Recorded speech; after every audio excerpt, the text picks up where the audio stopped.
Well, good evening, everyone. I'm so excited that you were able to join us today for Goldenlight Academy's talk series, and I am extremely excited.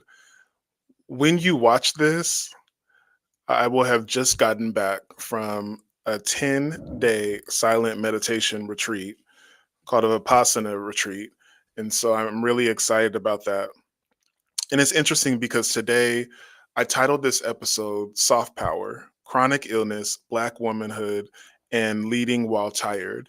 And I have a very dear soulmate of mine, and a friend, somebody that I have worked with and gone to school with and have shared chronic illness with. I I don't have my picture of me in the hospital, but imagine this. I am in the hospital with a hospital gown on, and this is happening probably once every couple months or so. Um, a few years back, almost 10 now, I was diagnosed with my first autoimmune disorder. And I have other chronic illnesses, but this is the one that tends to send me to the hospital, and it's called rheumatoid arthritis. Now, that's an autoimmune disorder that's in the same family as lupus and Graves and a few others. And if you know anything about either RA or our brother or sister diagnoses, then you understand that the level of pain that we feel is astronomical. RA and autoimmune disorders usually attack your immune system, your joints. They cause swelling. Um, they're very unpredictable. So when it starts to rain, my joints swell up, and I already know, okay, the rain's coming. And some of the things that are concerning are like the joint damage that happens for people with RA. One of our big fears is my fingers and my limbs are going to start to shift. And the thing that we try to avoid the most, like Tony Braxton's a good example of this. She tries to avoid having flare-ups. And flare-ups are when your entire body starts to attack you. That's when the pain is so high that there's nothing that you can do at home. You have to end up in the hospital. And sometimes your mornings are off the chain. I feel like my body just likes to do the Dougie on my immune system in the morning. So depending on what morning it is, we have a hard time. Needless to say, Black people are disproportionately affected by chronic illnesses for many reasons in this country. But a lot of times it's people will say it's our diet, some would say it's post traumatic slave disorder, and some would just say that the healthcare industry is not set up for us. That's what we're talking about today. What it means to be in these bodies, in this skin with chronic illnesses. And Dr. Kristyl, who's coming on, has been battling with a lifelong illness that we're going to get into. We're going to talk about. I want to know what her perspective is on not just living with this and leading with this, but also the systems that are supposed to protect us and to help us heal. How do we do all of that as leaders and as people of color? And so today's story is not about weakness, it's about a warrior. It's about leading with dignity. When your body whispers surrender, it's about showing up in classrooms, in boardrooms, in hospital rooms, sometimes all in the same week. I met Dr. Kristyl in our doctoral program, and I've seen her embody leadership with elegance, with grace, with grit, but also with exhaustion. And her diagnosis doesn't define her, but it does shape how she moves through the world.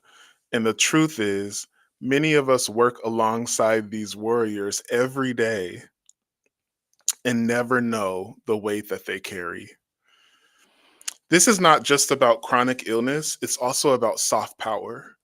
And when we think about soft power, that's the power of grace, grit, and quiet defiance. And if you've ever been a leader while tired, if you've ever hoped while hurting, if you've ever succeeded through a silent battle, this is for you today.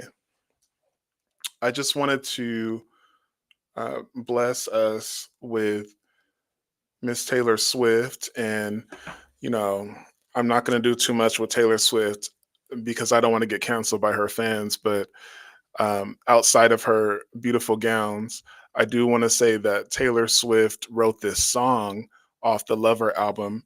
And the song, it was called Soon You'll Get Better. It's a song that I have grown to love because I think she did a great job of explaining what people with chronic illnesses go through. And in this case, she was talking about a family member who was diagnosed with cancer. But I love this line. Taylor said, "Holy orange bottles, each night I pray to you. Desperate people find faith. So now I pray to Jesus too." Those holy orange bottles, and they're tired of me at Kaiser. I should not be best friends with everybody at Kaiser in the pharmacy. They know me by name and face. So I understand the orange bottle ministry. Anyways, we'll be right back with Dr. Kristyl.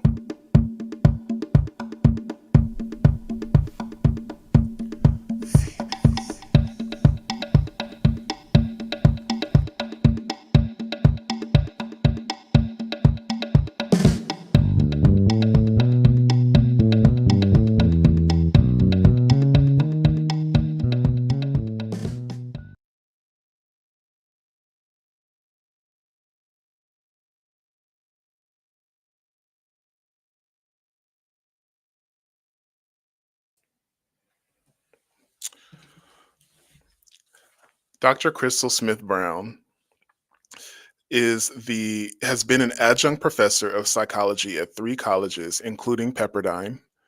If you live in California, you know Pepperdine's legacy. She is a sickle cell warrior and national advocate since 2010.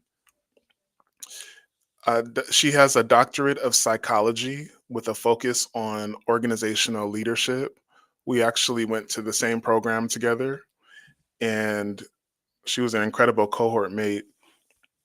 But she's also a writer, educator, wife, a momty, get it, mom, auntie, and truth teller.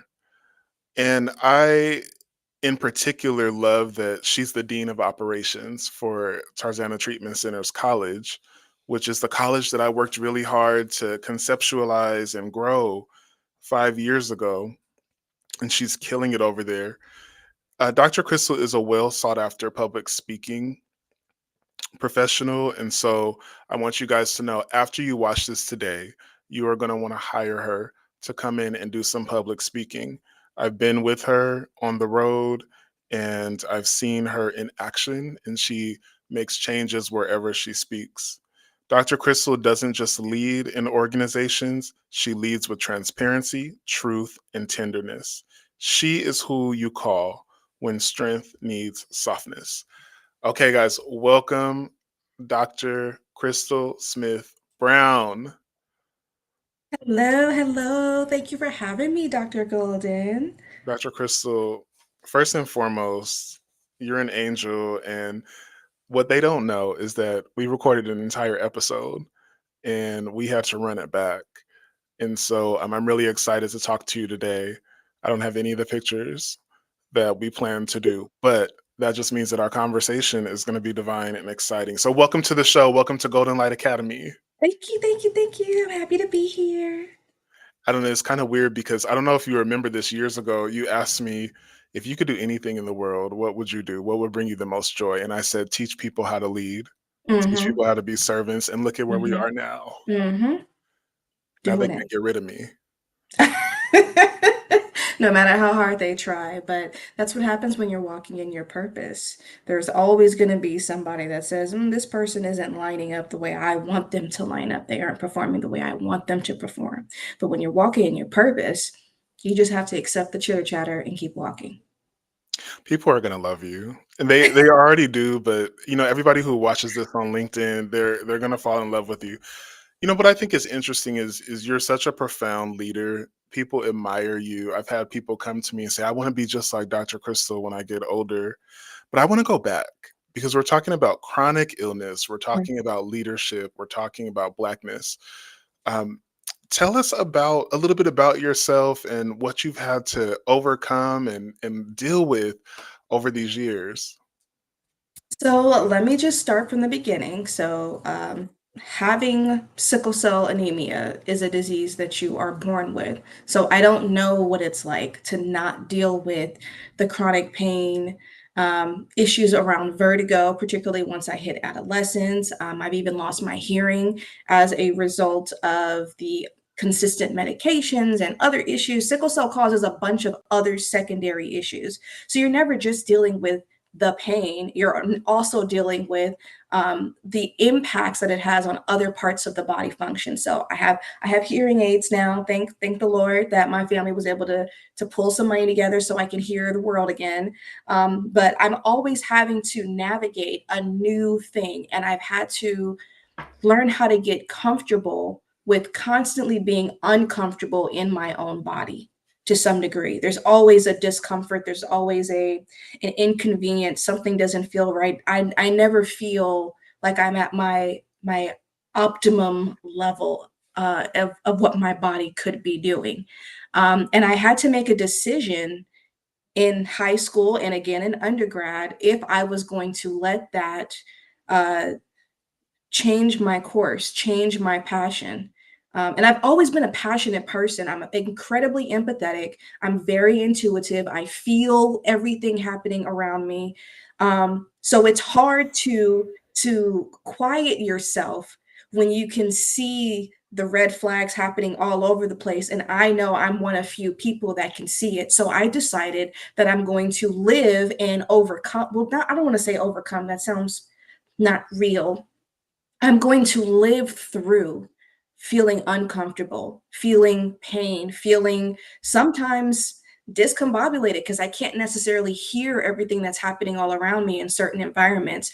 But I've decided I have to stay focused on what did I come here to do? What did I come here to solve? And that's been my mindset, certainly since we met. Um, and I think that philosophy has just continued to grow stronger as I've gotten older. Yeah, and we met, and you're right. You've always, from the time that I've known you, we met, before we started our doctorate program, and before we were known as the doctors. And you have an incredible husband who's also a dear friend of mine, like a brother, Dr. Carol Brown, who is all over this world Mhm. speaking and running businesses, and I'm so proud of him as well. But a lot of people, they'll watch this, and I think people are familiar with sickle cell, or at least they've heard of it.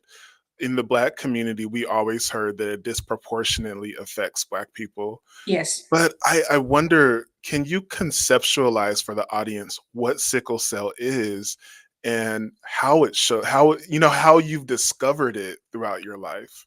Absolutely. So I'm going to do the quick biology spark notes real quick. Okay. So blood cells are supposed to be these round circular donuts and squishy and flexible, and they go through all of the tiny blood vessels and they carry oxygen all the places it's supposed to go, right? When you have sickle cell, your healthy blood cells will collapse and they turn into these disfigured, spiky, sticky blood cells that will get clogged or stuck in smaller blood vessels. That is what causes the pain. Oftentimes, when you see sickle cell, you'll see a lot of crescent moon imagery because that's what a lot of these sickled cells look like, or like a toenail that's been cut off, right? But you know how painful it is to step on a Lego. Yes. Imagine like the tiny Legos too. Imagine that feeling times a thousand, but all um, centralized in one part of your body or spread apart your body, right? The other element of that is the organ damage that happens as a result of all of these disfigured cells going through the body. So think of it, here's another analogy for you. Think of it like ninja knives going Okay. through your body, right? Eventually, that's going to cause some damage to the brain, the heart, the liver, the kidneys. A lot of sickle cell patients have had kidney transplants. A lot of us have joint replacements in our 40s. which is earlier than most people need them. So for me, a lot of my damage has happened in my ears, hence why I need hearing aids. We also have a lot of eye issues. Sometimes the retina will detach because of a lack of oxygen getting to that area, and then you have to go to a ophthalmologist that has to reattach it. There's always a part of your body that starts to fail, that you have to find a specialist that understands sickle cell to help maintain it so it does not completely collapse. And that is the life, right? For men, there's a lot of issues around fertility because of priapism. That is essentially a sickle cell pain crisis in their private regions. And to give you an even better understanding of how severe this pain is, sickle cell pain has been estimated to be worse than child labor. Mm. So if you can imagine having that much pain just in your leg, just in your back, or in your whole body, all at the same time. And you've been dealing with this since birth. Since birth, I have my first memory of a sickle cell crisis around 2. Wow. I didn't get diagnosed with RA until, my I think late 20s, early 30s. And I always think about, children are living with sickle cell. And you were a child who also lived with that, which is also different than those of us who start feeling pain later on in our lives. You're dealing with this in your formative years. Mhm. And I wonder for you, what was it like to be a kid who had to deal with this extreme level of pain? And were you even able to conceptualize for your family, like what was going on for you at the level that it was? I mean, what was that like? So the benefit here is that my mother is a very highly educated woman, right? But she also has a first cousin that has sickle cell. So this is genetic. This usually travels down and across the family tree. Um, so she watched her first cousin, who was also like her sister, her best friend. She watched her growing up with sickle cell. So when she had me, it wasn't completely foreign to her.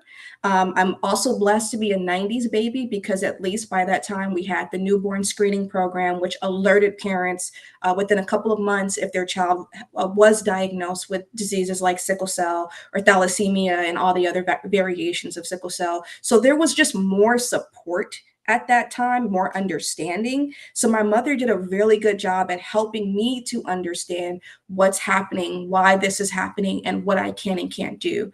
Um, I was told that I had SC, which is considered the mild form of sickle cell compared to SS. So when I was super small, my mom put me in swim classes. She put me in ice skating because in the 90s, ice skating was all the rage. Like to this day, I have The Wizard of Oz on ice on VHS and I watch it on YouTube sometimes. Like I love ice skating.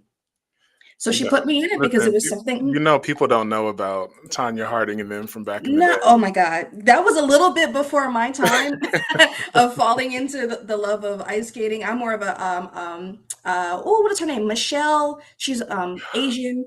I And then know there's exactly who you're Oksana talking Bayou about. from Europe somewhere. There's all these other people. But anyway, with that being said, I thoroughly enjoyed ice skating. I did great, but I kept having repeated sickle cell crises.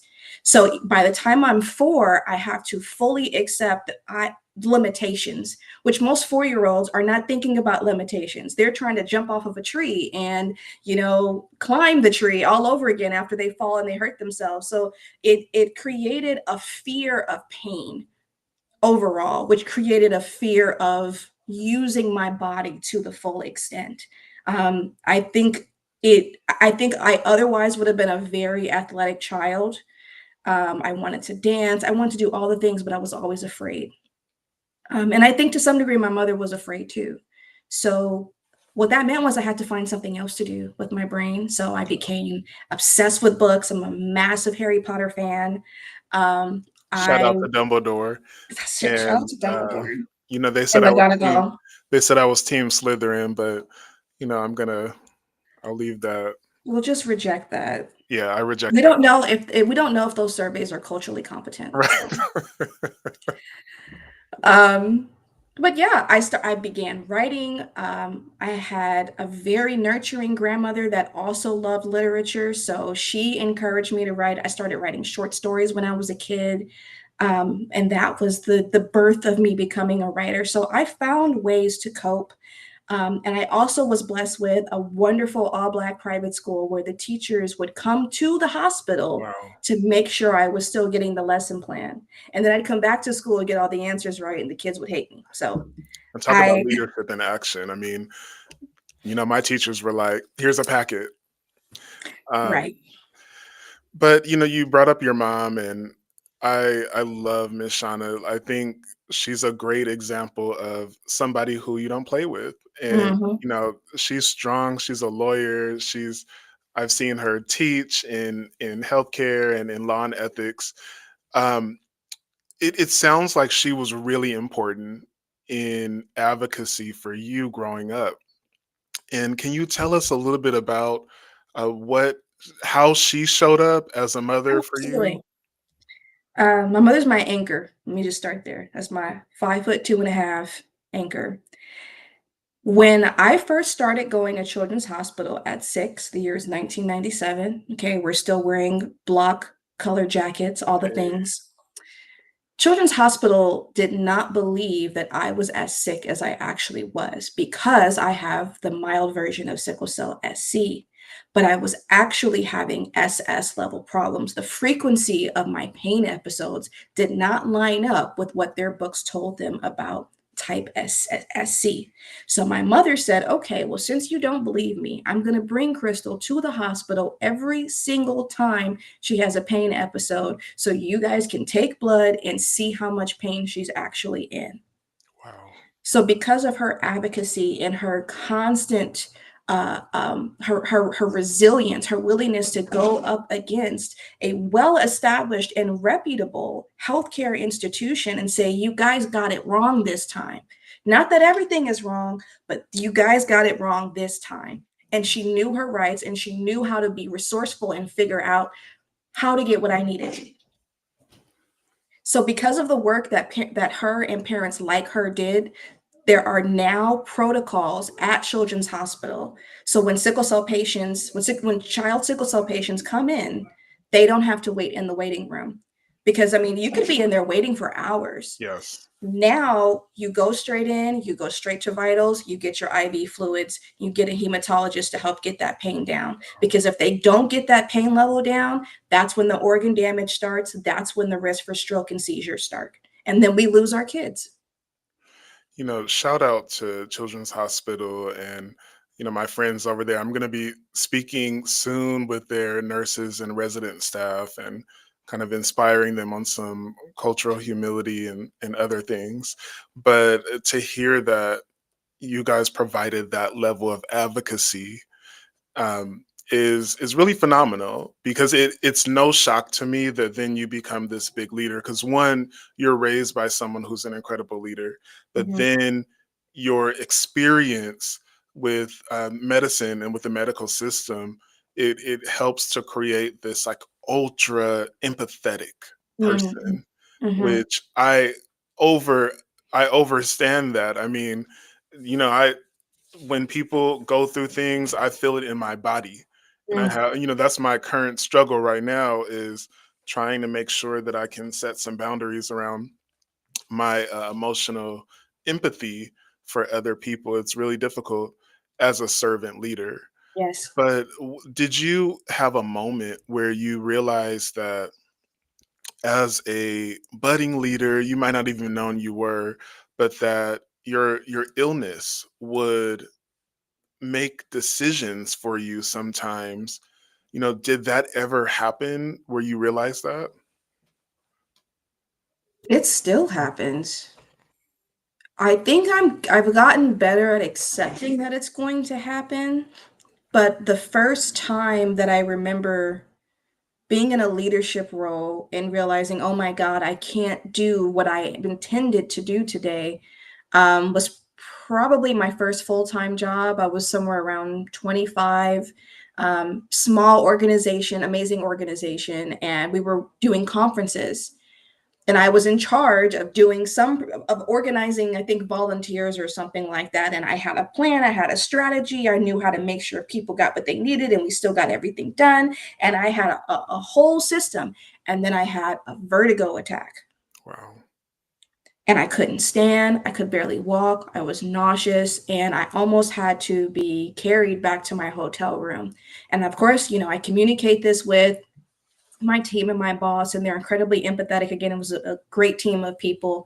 But I was so disappointed in myself because I was like, well, this is my opportunity to prove that I can do what I say I can do, and that the way I think works. I almost feel like I've consistently been in a position where I'm trying to prove that the way I see things work. And it's exciting to get those opportunities when someone believes in you, and then having to go, I can't, I have to sit this out. I have to lay down. I'm in pain, or I can't walk straight, or I can't see straight. Um, it is hard. And then after I get through the disappointment of it, I have to go, okay, well, when's the next opportunity? Because I'm going to prove myself. I mean, But right now, I need to lay down. your talent is boundless, and I can't imagine. I mean, I can empathize with the piece of wanting to do something and your body's like, actually you thought you were going to do that, but what you're going to really do is get in this hospital bed, or you're going to sit down on that couch because I'm not going to allow you to be great today. Mhm. Like it's going to be me and you. And how painful that is, when your spirit wants to, I don't know why I'm tearing up all of a sudden, when your spirit wants to do something and your body is just like, not today. Like there's a pain that comes with that. It Yeah. took me getting a chronic illness to start to really have empathy for the people I supervise, my employees who had chronic illnesses, because although I had empathy before, I didn't really understand, that this wasn't about, well, I just don't feel like coming in today. That it's like, no, like a lot of times your body will not allow you to. And that it's even hard having to tell your boss that because you don't want to be seen as the problem child on the team. Absolutely. Yes. And the interesting part about, so I have this vision now, because you said when your spirit wants to do something, it's like this glow that is constantly expanding outside of your physical self, and you can't wait to shoot that light in the right direction, right? But then you're like, oh, my body won't even let me turn in this position to point it the way I want it to go. But the key is that I think having that kind of energy and living with these kinds of conditions forces you to think about how to do it differently, which is not necessarily supported in the capitalistic system, right? So a lot of times when we think about, I know how much you love innovation, right? That innovation comes from not being able to do things the same way everybody else does it. That makes total sense. Because if I could do what everybody else did the way they do it, maybe I wouldn't be as cool as I am. Maybe I wouldn't constantly be thinking out of the box. My default is now, my default is thinking out of the box. There is no box. Why do we have a box? Why are we thinking within these limitations? It's hard. What makes it hard is when you work at companies that are really rigid. Hmm. And, I've experienced this in my career. But most of the time, I've earned some level of flexibility because of the level of work that I do. But I also realize that it's hard to work in these rigid systems It is. when you have a chronic illness. And I wonder, do you have any thoughts or advice for people who are not in a flexible role at work, that are like, I have a chronic illness and but I need to pay my rent and buy these expensive eggs at the grocery store. I mean, you might need to try liquid box eggs for a while, but on a serious note, first and foremost, you need to have a strong relationship with your specialist. A lot of people are trying to navigate chronic illnesses on their own by themselves. Keep looking. I know it gets exhausting of just managing all of these doctors and all of the doctor's appointments and all the things. I know it's exhausting. However, it is so beneficial to have a specialist that will write that letter for you or will write that note for you. I always keep a letter from my hematologist, whatever hematologist I'm with, that says, Kristyl is my patient. She has sickle cell. These are her symptoms. These are the pain medications I give her. If you have any problems, call me at. Okay. Then you need to understand the HR laws in your state. Now, in California, New York, we have a lot of protections for people with disabilities. I think the other element of that is like accepting that you have a disability, Yeah. because people will attempt to live with diseases like sickle cell, like lupus, et cetera, and they're like, "Well, I don't want to call myself disabled." And it's like, I don't care what you call yourself. You can call yourself pink for all I care. At the end of the day, you cannot do things the same way everybody else does it. That doesn't mean you can't get it done. Right. So you have to be willing to accept what direction your body is taking you, and then advocate for yourself using the law, using HR. Don't be afraid to sue these companies for discriminating against you. Don't be afraid to educate your boss or your supervisor about what's happening and why this makes more sense. And also be able to demonstrate, look, I'm able to get this done at this level and still meet my deliverables when I have this type of support. That just spoke to me, and it really reminds me of moments that I had to go down to Kaiser and pick up that letter from my rheumatologist and, Mhm. drop it off to let the job know, we have these laws that protect us. And when you talk about the stigma and how difficult it is to self accept, I think I went through a grieving process when I Yes. first got RA. It was really bad because it was the first time that I ever felt like I'm a sick person. Mm. Like there's something wrong with me. I'm not normal anymore. And that hurt me almost as much as the physical pain Mhm. of having it in the first place. And I learned through that process that my illness doesn't define me. If anything, I feel like looking back, it might have made me a better person. I know it sounds kind of weird, but it definitely made me more empathetic and caring, and it changed the way that I handle my own employees. People will say, "Why are you so flexible?" Because I know what life does. Exactly. And I'm not that worried about if somebody's taking advantage of something. That's the least of my concerns. I want to make sure that the human beings that I've been entrusted with feel valued and that they know that I understand that our bodies sometimes they don't act right, whether it's physically or mentally. Absolutely. And we know at the end of the day that the systems that we live in don't support us having whole, fulfilling lives, right? So whether you have a chronic illness or not, at this point, everybody's suffering with something.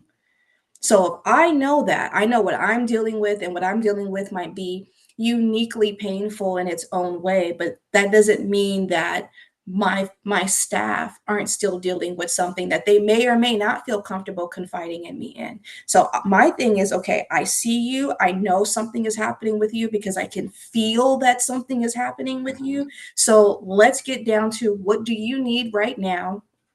I'm going to give you this time in this space, and I am going to need you to be able to complete this work, after this season or this time period. And because I operate like that, and I advocate for my staff, and I know HR, my staff trust me and they want to deliver. Yeah, I love that. And so now, Dr. Crystal, we've talked about having a chronic illness, having, illnesses, being in the workplace. But then there's another layer to this. And some people who will watch this will say, all of that's fine, but this skin that I'm in Mm-hmm. changes the game. And Mm-hmm. there's other things that I have to consider. And so I wonder for you, you talk a lot about cultural humility. I've seen you do workshops on intersectionality and talking about, I just got chills, all the different ways that we show up with our unique intersections. But for you, being somebody who's had an illness since childhood, being driven enough to get a doctoral degree and to be the dean of a college and teach everywhere, um, what does it mean to be both Black and to have invisible pain? Both, I mean, think personally and in the workplace. So personally, most people are going to look at me and go, she looks fine. She looks normal. Nothing's wrong with her. Um, Particularly in undergrad, I felt the judgment of, oh, she just wants attention. She's just complaining or blah, blah, all of those things. And so there was a time where I felt like I had to prove um, either how sick I was or how capable I was uh, to people that just did not understand. They did not get it. I also think there's an interesting double standard when you're Black, and in the Black community, there is this philosophy of just, okay, oh well, so what, get over it, keep it pushing type of energy. And I think there's an appropriate time and place for keep it pushing because that's what Black people do. We keep it Right. pushing through everything. And I don't want to discredit the power of that kind of resilience. Also, sometimes we just need to sit down. We do. Sometimes we be doing too much. Okay. We Sometimes do. we be doing too much, especially the ambitious overachievers. And when we all get together in a circle, it's like, oh, what are you doing? Well, I'm doing and all these different things. And then sometimes in that energy and that spirit of resilience, we forget to care. We forget to slow down. We forget to have empathy for our Black sisters and brothers. I Wow. have seen that happen on college campuses, at the job, between in friendships. I've seen it happen because we become so conditioned to focus on constantly moving. And it's what we've always had to do. But guess what? It's 2025. We can give ourselves rest and we can honor other people's rest. I really, really want to encourage us to respect other people's rest and understand that it is not a reflection of their character. It doesn't mean they're lazy. It doesn't mean they're seeking attention. It means sometimes we just need to sit down. And I'm going to get spiritual here. I hear God the most when I'm still, not when I'm moving and doing 15 different things. So, how do you overcome the disappointment of not being like everybody else and knowing that you can't do the thing like everybody else does it? I don't just come up with this stuff and dream this stuff. God tells me what to do next and what the next move is. So if I never take the time to sit still and rest and just take myself out of the rat race for 5 minutes, I would never know how to even survive the next race. This is tearing me up. And when I think about leadership, when I think about our experiences, I'm a God first person. People ask me, why do you wear a cross on your ear every day? Is because I want people to see it on this big Black body, and I want to always remember that I'm being carried. You said something that really stood out to me, which is like respecting other people's periods of rest and Mhm. the need for that. And that really does speak, I think, to the Black soul of Mm, one, rest is resistance in many ways. And yeah, we can hustle. Jay-Z will say hustle hard, and Beyonce's out here talking about bow down and all these different things, but ultimately we need to be able to sit down. This is why I'm going on a 10-day silent meditation retreat. It stresses me out every day because I'm like, I don't know how I'm going to put this phone down. Well, by the time people watch this, I'll be done with it. So we'll see the verdict. But ultimately, there's this idea that the rest needs to become normalized in the Black yes, community, and it yes, will impact us who have chronic illnesses. absolutely. Now, for Black women, which is it's adding another intersection to this. Um, you talked a little bit about not being believed. Mhm. for the level of pain that you have. And this seems to be a constant theme that I see in relation to Black women. I work in medicine. And so it's, even in behavioral health, and women will go to the doctor and say something's wrong with my body. They'll tell them no. You need to drink more water. You need to just, sit down, or you need to, just push through. I can't find anything. Um, have you had to deal with any of those issues related to your illness or the work that you do? Absolutely. So when I go to the hospital,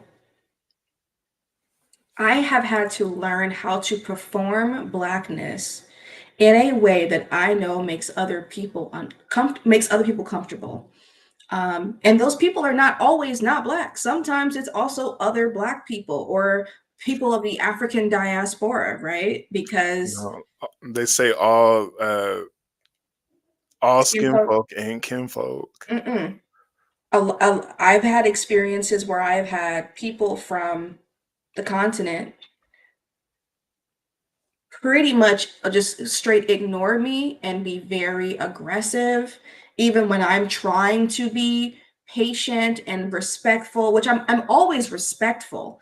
But being conscious of my tone, conscious of my volume, even though I'm the one in pain, I'm the one that's in desperate need of help and support here, but I have to think about them and how they're perceiving me. And sometimes, regardless of what I do, I'm still treated a certain way because the assumption is I'm Black. Oh, and I'm American. Well, you know about Black Americans, they're drug seeking. Yeah. And then you add the fact that I'm, a relatively petite person. I'm 5'3". Uh, I have the doctors that are like, oh, we're only going to give you, 1 or 2 milligrams of morphine because of your size and weight. And I'm like, yeah, but I need 20. And if you check my records from my last hospitalization a year ago, you will see that I got 20, or they only want to give me 1 milligram of Dilaudid and I need 4 just to break the pain, just so I can breathe. And I have to constantly keep having these circular conversations with people that turn around and ask me, so how long have you had sickle cell? Now, are these doctors? These are doctors that ask me, how long have you had sickle cell? And I'm like, so you couldn't even Google this before you walked in here to see me?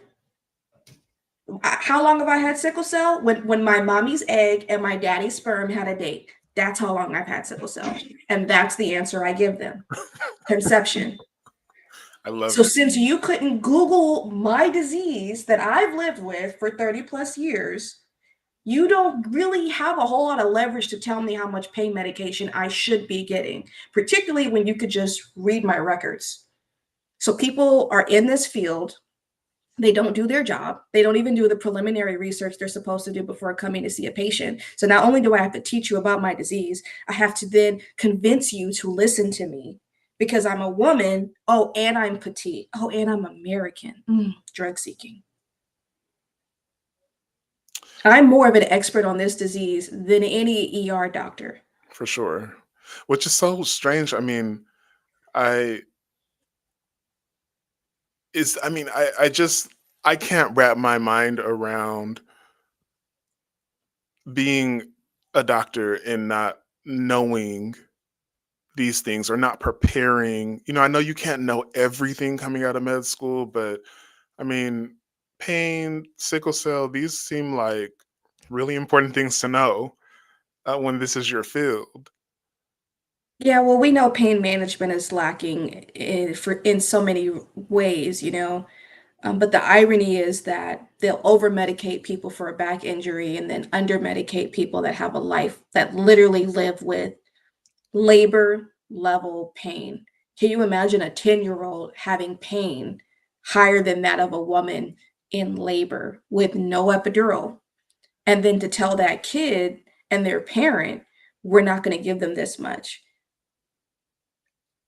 It's astronomical. And um, do you have any advice for whether it's mothers of children who are suffering with sickle cell, or another illness that need to advocate for themselves. Do you have any advice or things that you know have worked for you or for your family? Relationships are everything, honestly.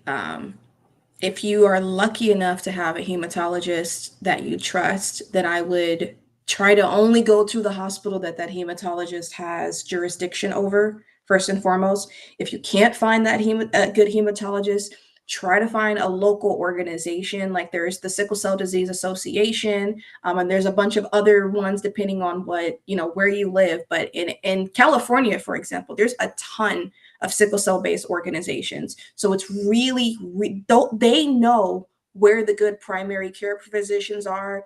They know where the good hematologists are. They know where all these people are. So at the end of the day, you cannot manage this in a bubble. You cannot, as a parent, first of all, no one should be parenting in a bubble anyway. That is a village effort, even with a healthy, normal child. When you have a child with a disease like sickle cell, you need to know people who know people who know people. Right. You can't do it all, you can't know it all. Seek that village of support. They are out there and they are effective and they are helping people keep their children alive. And they're helping parents to sustain their mental health as well. So I think as a community overall, we have to get out of this mindset of, well, it's my kid, so I have to handle it. And the burden's all on me. It's not all on you. I love that. I'm best friends with my rheumatologist. They call me. I think sometimes she just calls because she wants to talk. Because I'll look on my phone and I'm like, why is Kaiser calling me? And I'm like, is this Latanya? Okay. Oh, Golden, I just wanted to reach out and da da da da. I'm like, you just wanted to talk to me today. I was just in your office 2 weeks ago. But that does matter Mhm, because I know that I can call or email her at any point and she has my back. We have a mhm. relationship. She knows my parents' information. Like it's just different when you do have somebody that you trust and who is actually invested in you. And so I live in LA now, but I drive all the way up to the Hot Valley. If you live in LA, you know. Uh, I drive all the way up there because I want my specialist. Absolutely, Wow. Okay. absolutely. So now you mentor people in many different ways, and you've been through all of this. You have to traverse these systems and everything with medicine. But do you have a way of talking to your team or the people that you coach or mentor about chronic illness and about your experience or what they might be experiencing? Absolutely. First and foremost is acceptance. I think acceptance is the biggest hurdle because people want to be able to do what they see everybody else do, or they want to be able to do what they used to do. Mm, And that is probably the hardest pill to swallow of how can you just be present in your body right now and accept what it's telling you? It might be telling you something different tomorrow, but right now, this is what it's telling you. So we need to move in alignment with that. Um, I think the other elements of that is this anxiety around never being able to get where you see yourself going. mhm. And this is that part of surrender. I am also a God first person, and some things we just cannot control. But what happens when we surrender is that we find ourselves in the place we want to be or in a better place. So when we're locked in on this one particular vision in this one particular way, we stress ourselves out. We cause more chronic pain, chronic problems, because we're essentially being stubborn and we're fighting, we're swimming against the waves. And I'm not saying necessarily to take the path of least resistance, but I do believe there's a level of spiritual surrender that has to happen for anybody, but particularly when you're dealing with chronic illnesses or you're dealing with really extreme family dynamics that you can't necessarily control or change in the moment, because that kind of stuff will cause temporary chronic illnesses as well. Yes. There's a level of Exactly. surrender that has to happen, and you have to have faith. Okay, you know what? I know I did what I was supposed to do here. I'm putting in the work here. I'm doing, I'm doing what I know God called me to do. And I have to have faith that God is going to put me in the place that I want to be or something better. That is every a time. huge part of my coaching and mentorship. I mean, I see why people go to you for coaching in general. And are you taking on private clients if people I want? absolutely am. Yes, I have space for So, about 3 clients right now. so they could reach out to you on what, like LinkedIn? I put up your Instagram as well. So I want you guys to reach out to Dr. Kristyl for sure. Um, what is your hope for the next generation of leaders living with or suffering through invisible illnesses? My hope for them is that they understand the power of transparency. Hiding and pretending to be normal, not only does it wear you down, but it also doesn't help to build the people around you. Sometimes being transparent about what you're going through, not only does it demonstrate how resilient you actually are, but it inspires other people to develop their own resilience as well. It's like, well, if I can see that Dr. Golden is going through this and he's still showing up in this way, then maybe I can dig a little deeper and get through this tough season in my life or this tough chapter, this tough moment. I think that is the key of leadership. Sometimes we have to cry. Now I'm not like, go boohoo crying to your staff or anything like that, but sometimes you just Let it allow out. yourself to be human. Be human and let people see that, yo, I'm struggling with this, but this is the approach I'm going to take to make this happen. And this is how it's going to benefit the people around me. This is how it's going to benefit my team. This is how it's going to benefit my family, my community. Take that and use it and build something. Let it be something that empowers you to figure out a new way to solve the problem. We have to get out of this mindset of doing things the way capitalism and old school rigid organizations and old school self-help books have told us to do things. That does not exist anymore. Use your real life experience and create the new solutions. Wow. Wow. I'm feeling so inspired right now. And there's so many like gems that you have shared with us.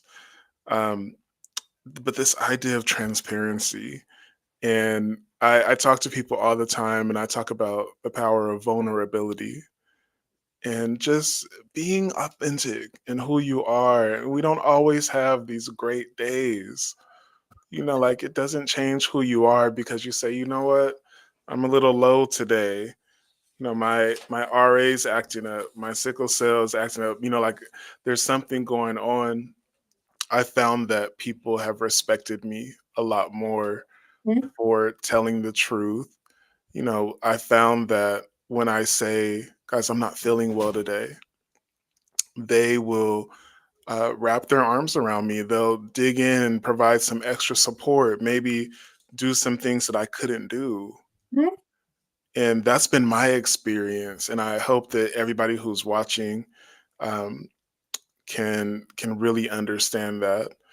I have to add that I think when we're not transparent and we're hiding and we're masking like we're a normal, healthy person, we actually are cutting ourselves off from the community, right? We're not even allowing people to we're not even allowing people to show up for us because we're faking, we're pretending, we're masking. I think a lot of people mask because they're afraid of no one showing up for them. But when you mask, you are guaranteeing that nobody will show up for you. You put that in concrete. No one will show up for you if they don't know that you need showing up for. Dr. Crystal, you're one of the most resilient people that I know. Um, how do you define yourself? Like Ooh, who is Dr. Crystal? Who is Kristyl Smith-Brown? I am a feeling strategist. That's who I am because I'm solution oriented in all the things and all the ways. but I feel everything. And I've learned to cherish the fact that I feel everything and to ride those waves. I've learned how to manage those waves so I don't feel like I'm drowning in them. But I recognize that it's a superpower and it's a strength to have this intuition. And it's something that's undervalued. This is deep. People deeply undervalue intuition, and it's not just a woman thing. It's very much a human thing. But I have the privilege of being in this female body and this strong intuition, and I can see the solution. I can see the vision. I'm a feeling strategy visionary.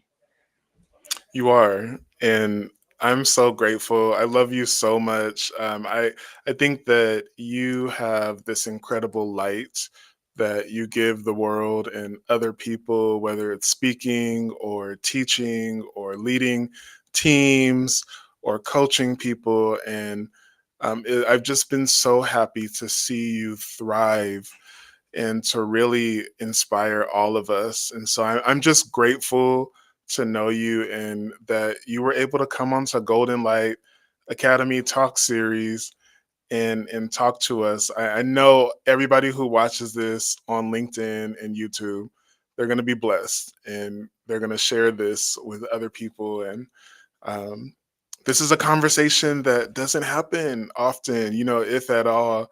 We don't talk to leaders who are experiencing pain and Mhm. chronic illness and different things. So thank you for how you show up and for who you are. Thank you. And thank you for having me and allowing me to share. And I hope to be back. Oh, yeah, you definitely have to come back. All right, guys, we're giving Dr. Kristyl the virtual hand clap.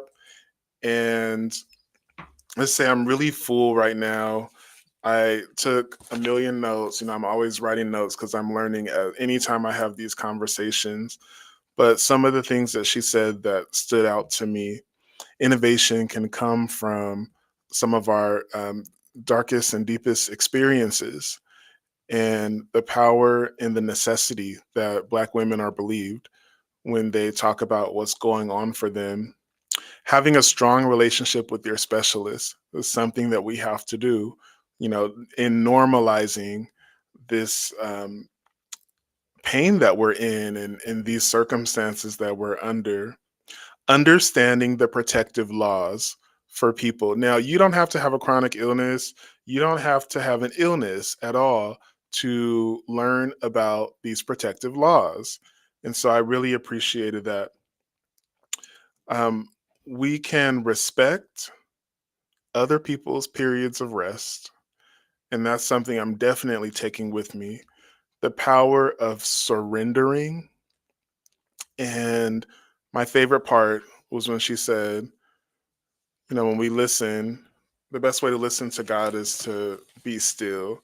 And CC Winans has this incredible song called Be Still and Know I Am God.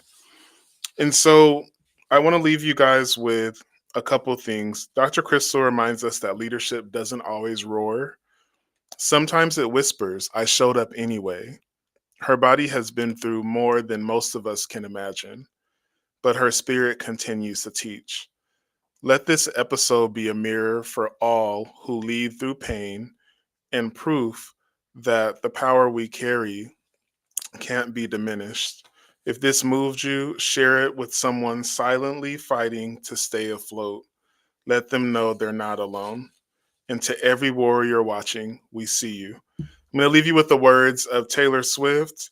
This won't go back to normal if it ever was. It's been years of hoping, and I keep saying because I have to. Soon you'll get better. Be warriors, be soft, be present, and most importantly, be healed. God bless.